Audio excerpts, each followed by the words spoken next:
Anime की start में हम एक लड़के को देखते हैं जो थोड़ा सा पागल दिख रहा होता है, लेकिन वो पागल होता नहीं है। वो एक सुनसान बिल्डिंग में अकेले घूम रहा होता है। वो उस बिल्डिंग की छत पर जाता है एंड इधर उधर देख रहा होता है। तभी सूरज निकल आता है एंड वो नोटिस करता है कि उसकी बॉडी में कुछ तो गड़बड़ हो रहा है। तभी वो अचानक से पूरा जलने लग जाता है। वो इधर उधर भाग रहा होता है क्योंकि उसको बहुत ज्यादा दर्द हो रहा होता है, लेकिन वो मर नहीं रहा होता क्योंकि वो जितना ज्यादा जल रहा होता है उसकी बॉडी उतना ही ज्यादा रीजनरेट कर रही होती है। एंड यहाँ पे हमें पता चलता है कि ये लड़का कोई नॉर्मल ह्यूमन नहीं है। अब हम इस लड़के के फ्लैशबैक्स देखते हैं कि कैसे वो अपने स्प्रिंग ब्रेक में ऐसे ही घूम रहा होता है। तभी उसके सामने एक बहुत सुंदर सी लड़की आ रही होती है एंड जब वो दोनों काफी पास आ जाते हैं तभी बहुत तेज हवा चलती है एंड फिर तुम समझ गए होगे कि क्या हुआ होगा। तो उसे देख के हमारा मेन कैरेक्टर बहुत ज्यादा शर्मा जाता है। यहाँ पे इन दोनों की बातें थोड़ी शुरू होती है एंड तभी हमारा मेन कैरेक्टर वहाँ से शर्मा के भागने लग जाता है एंड तभी वो लड़की से पीछे से पकड़ लेती है एंड उसे उसके नाम से बुलाती है, जिसे सुन के आरारागी बहुत शॉक्ड हो जाता है कि आखिर इसको इसका नाम कैसे पता है। वो तो किसी से बात करता नहीं अपने स्कूल में एंड बहुत ही ज्यादा चुप रहता है। मतलब एक तरह से समझ लो कि बहुत ही ज्यादा लोनर होता है आरारागी। तब वो उसे बताती है कि वो बस जानती है क्योंकि वो दोनों एक ही स्कूल में पढ़ते हैं। तो आरारागी उसे बोलता है कि वो भी उसे जानता है, तुम हानेकावा हो। एंड यहाँ हमें पता चलता है कि आरारागी सीक्रेटली हानेकावा को थोड़ा लाइक करता था अपने स्कूल में। एंड फिर दोनों काफी बातें करते हैं। बातों बातों में हानेकावा आरारागी को बताती है कि क्या तुमने सुना है कि शहर में एक वैम्पायर घूम रही है जिसके गोल्डन बाल है एंड वो बहुत सुंदर है एंड वो केवल रात में निकलती है एंड लोगों को मार के उनका खून पी जाती है। तब आरारागी उसे बोलता है कि नहीं, वो इन सब चीजों पे यकीन नहीं करता। एंड देन हानेकावा उससे पूछती है कि तुम मेरे साथ लाइब्रेरी चलोगे क्या। एंड ये मना कर देता है। पता नहीं, शायद थोड़ा सही में पागल था ये। मतलब लाइक करता था तो चुपचाप चले जाना चाहिए था। तो हानेकावा बोलती है ठीक है, फिर वो जा रही है, बाय। लेकिन जाने से पहले हानेकावा अपना फोन नंबर और ईमेल आईडी दे देती है आरारागी को एंड वो उससे बोलती है कि आज तुम्हें तुम्हारी पहली दोस्त मिल गई। फिर वो वहाँ से चली जाती है। इसके बाद हम देखते हैं आरारागी अपने घर में बैठा होता है एंड वो याद कर रहा होता है हानेकावा को, जिसे वो बिल्कुल भी भूल नहीं पा रहा होता है। एंड तुम समझ रहे होगे कि क्या हो रहा होगा उसको, क्योंकि वो एक लड़का है। मतलब हाँ, तो वो बीच रात में घर से बाहर निकल जाता है एंड वो इधर उधर घूमने लग जाता है अपना माइंड डाइवर्ट करने के लिए। लेकिन रास्ते में उसको ब्लड दिखता है एंड अब यहाँ पे कोई नॉर्मल आदमी होगा तो वो या तो पुलिस को कॉल करेगा या तो वहाँ से भाग जाएगा, लेकिन ये उस ब्लड का पीछा करने लग जाता है। तो ये ब्लड का पीछा करते करते एक ट्रेन स्टेशन में पहुंच जाता है जहाँ पे एक बहुत सुंदर सी औरत पड़ी होती है एंड वो मरने की हालत में होती है। एंड वो आरारागी को देख के बोलती है कि प्लीज मुझे अपना खून पीने दो, नहीं तो मैं मर जाऊंगी। एंड यहाँ पे हमें पता चलता है कि ये औरत कोई और नहीं बल्कि वही वैम्पायर है जिसके बारे में हानेकावा बात कर रही होती है। वो वैम्पायर बार बार आरारागी से बोल रही होती है कि प्लीज मेरी मदद कर दो, मुझे अपना खून पी लेने दो, नहीं तो मैं मर जाऊंगी। एंड हम देख रहे होते हैं कि इस वैम्पायर के ना तो दोनों हाथ होते हैं ना ही दोनों पैर होते हैं, इसीलिए वो आरारागी का पीछा नहीं कर पा रही होती है। बस बार बार उससे बोल रही होती है कि प्लीज मुझे अपना खून पी लेने दो। लेकिन यहाँ पे आरारागी पहला सही काम करता है, वो वहाँ से भाग जाता है डर के। वो वैम्पायर रोने लगती है क्योंकि उसे लग रहा होता है कि अब वो मरने वाली है। बट तभी आरारागी वापस आ जाता है एंड यहाँ पे कंफर्म हो चुका कि ये पागल है। वो आता है, उस वैम्पायर को अपनी गोदी में उठाता है एंड बोलता है लो पी लो मेरा पूरा खून, मैं वैसे भी इतना बड़ा लूजर हूँ एंड मुझे जिंदगी में बिल्कुल भी मजा नहीं आ रही, तो लो मेरा सारा खून पी लो एंड मैं अपनी अगली जिंदगी में अच्छे से जीऊंगा। वो वैम्पायर खुश हो जाती है एंड आरारागी का सारा खून पी लेती है। इसके बाद हम उसी सीन पे आते हैं जहाँ पे आरारागी जल रहा होता है एंड दर्द से तड़प रहा होता है। तभी ऊपर से एक लड़की कूदती है जो आरारागी को बचा लेती है एंड वो उसे बताती है कि अब तुम सन में नहीं जा सकते हो क्योंकि तुम भी अब एक वैम्पायर बन चुके हो, क्योंकि तुमने मुझे अपनी विल से अपना खून पिलाया था। एंड मैं बता दूं कि ये वैम्पायर वही है जिसको आरारागी ने बचाया था, लेकिन क्योंकि आरारागी में इतना ज्यादा खून नहीं था इसलिए वैम्पायर अपने ओरिजिनल फॉर्म में नहीं आ पाई। एंड मैं एक और चीज बता दूं कि इस वैम्पायर का नाम है हार्ट अंडर ब्लेड। तो क्योंकि ये बड़ा नाम है इसलिए हम इसको थोड़ा छोटा नाम दे देते हैं। इसका नाम हम लोग रखते हैं वैम। हाँ, तो आरारागी वैम से बोलता है कि ठीक है चलो मैंने तुम्हें बचा लिया, लेकिन अब मुझे वापस ह्यूमन बना दो। तो वैम उसे बोलती है कि वो ऐसा अभी नहीं कर सकती क्योंकि उसके लिए उसको दोबारा अपने ओरिजिनल फॉर्म में आना होगा। तो आरारागी उसे बोलता है कि ठीक है तो आओ अपने ओरिजिनल फॉर्म में और बनाओ मेरे को ह्यूमन। तब वैम आरारागी को बताती है कि उसको असल में 3 वैम्पायर स्लेयर्स ने मिलके मारा था एंड उन तीनों के पास उसके चारों लिम्स हैं, मतलब उसके दोनों हाथ और दोनों पैर। एंड जब तक उसको उसके दोनों हाथ और दोनों पैर नहीं मिल जाते तब तक वो अपने ओरिजिनल फॉर्म में नहीं आ पाएगी। फिर वह मुझसे बोलती है कि अब एक ही तरीका है, अगर तुमको वापस ह्यूमन बनना है तो तुमको उन तीनों को मार के मेरे चारों लिम्स वापस लाने होंगे। तो आरारागी बोलता है पागल हो गया, मतलब अगर तुम उन तीनों को नहीं मार पाई तो मैं कैसे उन तीनों को मार दूंगा। तब वह मुझे बताती है कि वो असल में इसलिए मर गई क्योंकि वो उस समय रेडी नहीं थी एंड उन तीनों ने उस पर साथ में हमला किया था। आरारागी इस समय उन तीनों से ज्यादा स्ट्रॉन्ग है, मतलब अगर वो 1v1 करेगा उन तीनों से तो वो आराम से जीत जाएगा, बस उसको 3v1 नहीं करना है क्योंकि उसमें वो हार सकता है। ये सुन के आरारागी निकल जाता है उन वैम्पायर स्लेयर्स को ढूंढने। जब उसको फाइनली एक मिलता है तब वो नोटिस करता है कि उसके साथ बाकी दोनों वैम्पायर स्लेयर्स भी थे, डेमाटर्जी, एपिसोड और कटर। वो तीनों मिलके एक साथ आरारागी पर हमला कर देते हैं, बट तभी बीच में ओशिमो आ जाता है एंड वो आरारागी को बचा लेता है। फिर वो दोनों मिलके वैम के पास वापस जाते हैं एंड वहाँ हमें पता चलता है कि ओशिमो बस किसी की साइड में नहीं है, वो बस ऐसे एक मीडिएटर है जो बीच में रहता है। वो ना तो वैम्पायर्स के साइड है और ना ही ह्यूमंस के साइड है, लेकिन हाँ ओशिमो है बहुत ज्यादा स्ट्रॉन्ग एंड वो बस वही करता है जो उसका मन करता है। एंड असल में उसने ही हेल्प की थी वैम की इस जगह को ढूंढने की जहाँ पे अभी वो दोनों रह रहे हैं। फिर वो आरारागी से बोलता है कि वो उसकी हेल्प कर सकता है उन तीनों से 1v1 अरेंज करने में, लेकिन उसके लिए वो 2 मिलियन येन लेगा। एंड इस बात बात को आरारागी मान जाता है। फिर ओशिमो सीक्रेटली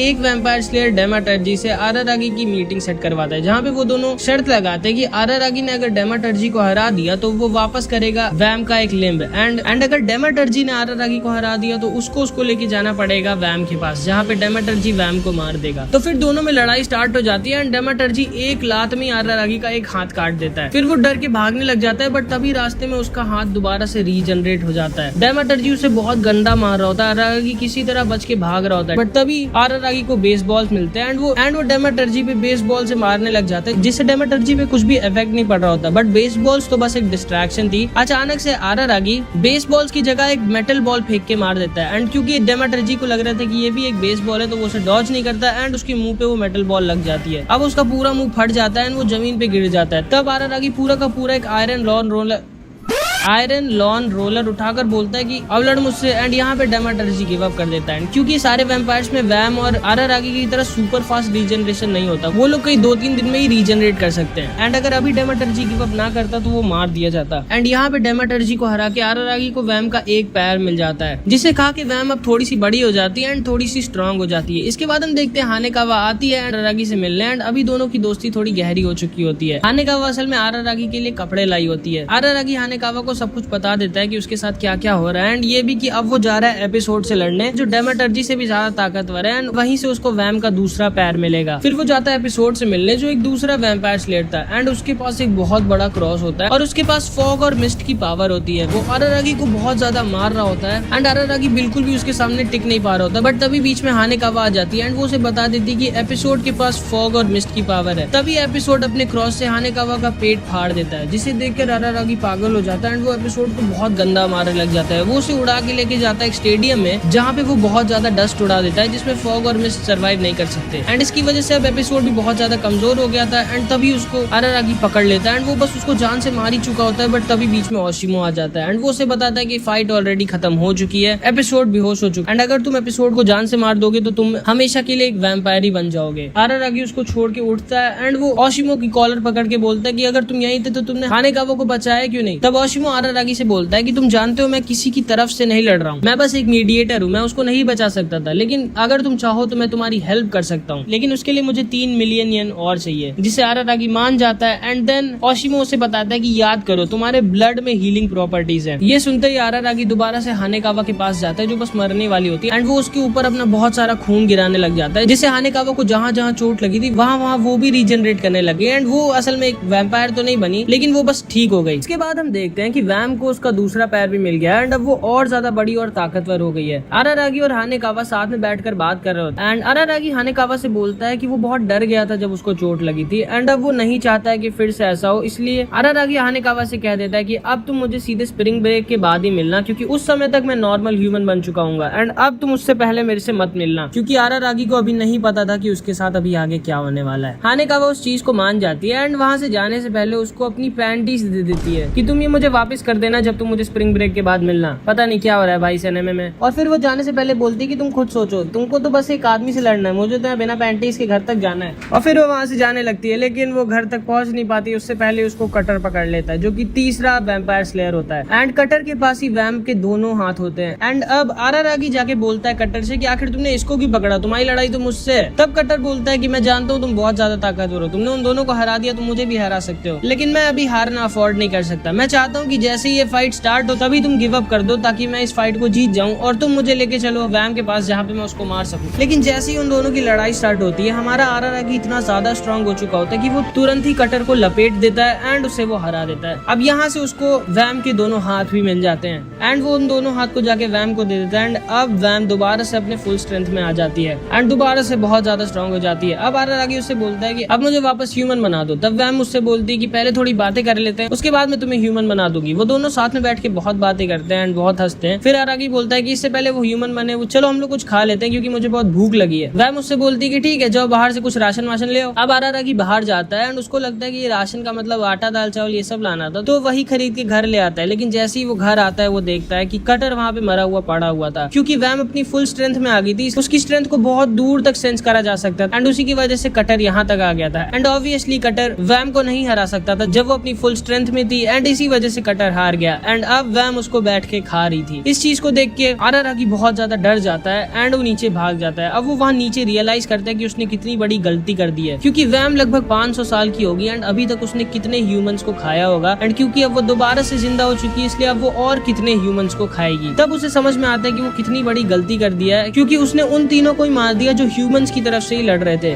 उसको कुछ भी समझ में नहीं आ रहा था कि अब वो क्या करे। तभी उसको हानेकावा की याद आती है। आरारागी हानेकावा को बुलाता है एंड दोनों साथ में बैठ के बातें करते हैं। तब वो उसे बताता है कि उसने कितनी बड़ी गलती कर दी है एंड उसे समझ में नहीं आ रहा कि अब वो क्या करे। तो हानेकावा उससे बोलती है ठीक है, अब फिर कोई और उसको मारने वाला नहीं बचा है तो अब उसे तुम मारो। वो वैसा ही करता है। आरारागी और वैम में बहुत तगड़ी लड़ाई होती है एंड आरारागी किसी तरह लगभग वैम को मार ही चुका होता है, बट तभी वहाँ हानेकावा आती है। यहाँ हमें पता चलता है कि अगर आरारागी को वापस ह्यूमन बनना है तो उसे वैम को मार देना होगा एंड एक्चुअली में वैम का यही प्लान था। वो स्टार्टिंग से ही आरारागी के हाथ से ही मरना चाहती थी, इसीलिए उसने ये सब प्लान किया, क्योंकि वैम अपनी 500 सालों की लाइफ से बहुत ज्यादा बोर हो चुकी थी। तभी उसने ये प्लान बनाया था कि उसको आरारागी जब मार देगा तो वो दोबारा ह्यूमन बन जाएगा एंड वैम को उसकी लाइफ से आजादी मिल जाएगी। लेकिन आरारागी किसी को भी जान से नहीं मारना चाहता था, क्योंकि अगर वो जान से मार देगा तो फिर वो कैसा ह्यूमन रह जाएगा। इसीलिए वो बहुत ज्यादा कंफ्यूज हो जाता है एंड वो ओशिनो को बुलाता है। ओशिनो आके बोलता है कि हाँ ठीक है, अगर तुम इसको जान से नहीं मारना चाहते हो तो तुम क्यों ना इसकी इतनी ज्यादा पावर सोख लो कि ये लगभग दोबारा से ह्यूमन बन जाए एंड ये फिर किसी ह्यूमन को ना खा पाए। एंड क्योंकि तुम इसकी इतनी ज्यादा पावर चूसोगे तो तुम लगभग एक वैम्पायर बन जाओगे और दोबारा से पूरे ह्यूमन नहीं बन पाओगे एंड तुमको रोज आके अपना खून पिलाना होगा वैम को ताकि वो जिंदा रहे। आरारागी इस चीज को मान जाता है एंड अब आरारागी और वैम दोनों ही ना तो पूरे ह्यूमन है और ना ही पूरे वैम्पायर। एंड यहाँ पे ये एनिमे खत्म हो जाती है। टू बी ऑनेस्ट मुझे एनिमे ज्यादा अच्छी लगी नहीं, मतलब कुछ भी हो रहा है इस एनिमे में, बट तुम्हें कैसी लगी कमेंट्स में जरूर बताना एंड फिर से मिलते हैं किसी अगली वीडियो में एक बहुत अच्छी एनिमे के साथ। बाय।